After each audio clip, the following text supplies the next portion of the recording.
think one of the things that happens when you have a young organization is you're very thirsty to be out there.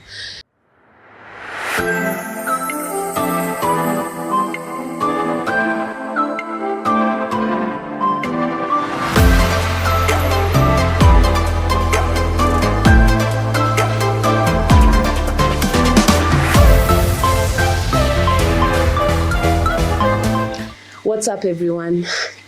So this is a follow-up video to a video that I did earlier on some tips when you're starting a non-profit.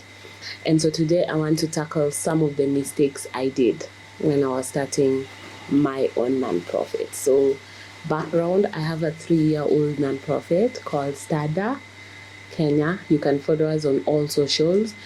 Stada was started in 2020. We are celebrating our 4th anniversary late this year.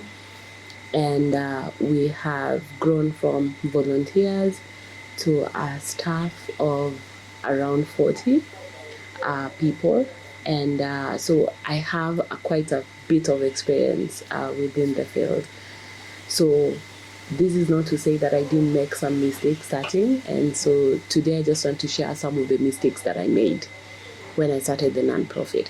So the number one mistake is that I started with very many volunteers. I think it was me wanting to build a community with everyone who really wanted to be part of the work that I was doing.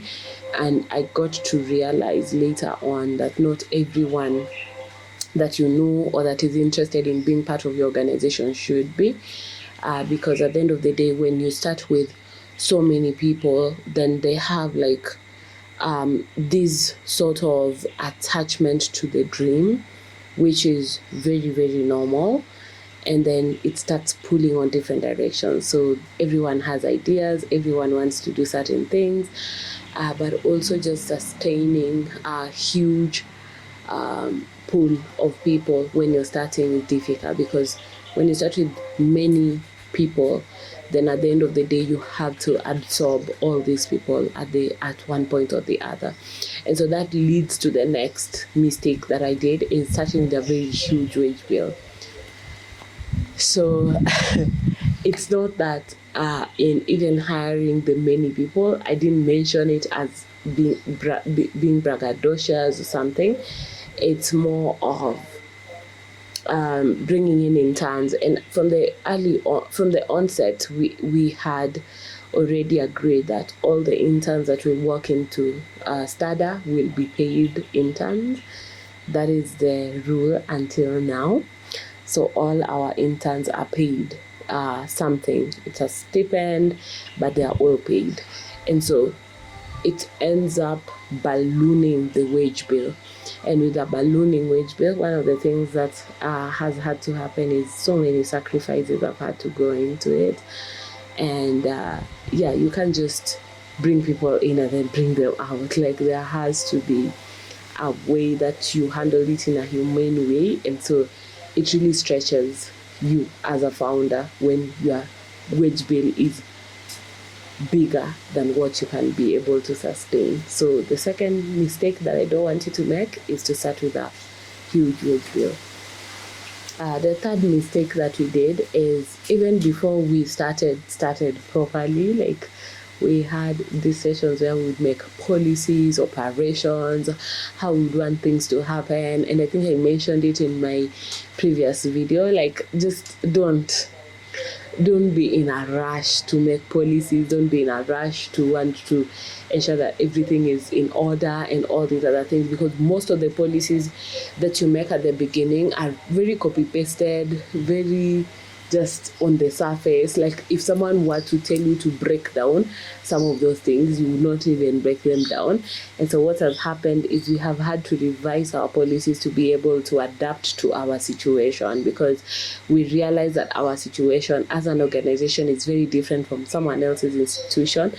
And so in part of picking up policies and these big trainings, we are training on ODSS and all these things. And yeah, I think big dreams, but like, everything just goes down the drain, because when you begin, it's a reality, and you have to ensure that your policies and your structures match your scenario and your situation. The fourth thing, that mistake that we did at the beginning, is honoring every invite. So you find that when you're a young organization, you really want to be out there. There's this thing of, I want to be in this meeting, I want to be in that meeting, I want to be known, I want the visibility. And although the visibility is important, one of the biggest things that I've had to cut down a lot on, and we've also had to really cut down on in terms of as an organization, is being a part of every meeting. I don't understand why the nonprofit field has just so many meaningless, pointless meetings and trainings. Like, there's this training that I have gone to, like almost 8 trainings on smart advocacy and budgeting. I'm like, it's the same thing. It's the same thing. And you keep on getting this invite, like, we're now flying you to Mombasa, we are flying you to Nakuru, we are taking you to Nakuru, we are taking you to Migori. Like, it's always one meeting to another meeting to another meeting, and like, they're so pointless. You end up being in a meeting and you're wondering, why am I here? You find like a meeting has been convened today, another meeting has been convened tomorrow. Mostly it's just eating and people just sitting and saying and gossiping, and like, not to throw shade, but I have learned to not honor every invite. If we've been a part of a training before, let's give someone else a chance to be a part of that training.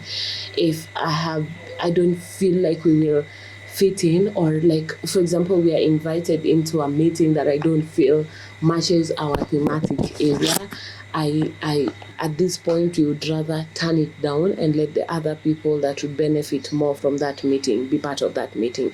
So we honored so many invites unnecessarily, and that's one of the things that I don't want you to make a mistake of. Very linked to that, the fifth one and the last one is partnering with organizations whose values are not the same as ours. And so just partnering for the sake of it. I think one of the things that happens when you have a young organization is you're very thirsty to be out there. You're very, like, you always want to be on people's faces and be able to just interact and network, which is important. But one of the things that you also have to realize is you don't have to be in every partnership. You don't have to you don't have to link up with everyone. Not everyone's dream is linked to your dream. Not everyone's journey is linked to your journey. Your journey is your journey, their journey is their journey, and you must be able to sieve and get to understand that this is not working for us. It is not our ideal partnership. Values are clashing. We are not standing for the same things and all these things. So you have to be able to understand that as much as you want to partner, as much as you want to network, not every network is worth your time. Not every partnership is worth your attention. So those are some of the first 5 things. I will share more. If you like this kind of content, please let me know that you like it. But then you can move on and watch the other videos that are linked to this one, the things I wish I knew before I started. We have tips of fundraising as well that we have done, and others. So if you want to reach out to us directly, please contact us on the email down below. I'll be happy to answer your questions. If you want to start, I want to urge you to start. If you're passionate about it, and if you know this is what you're meant to do, just start. Don't think twice about it. Just start.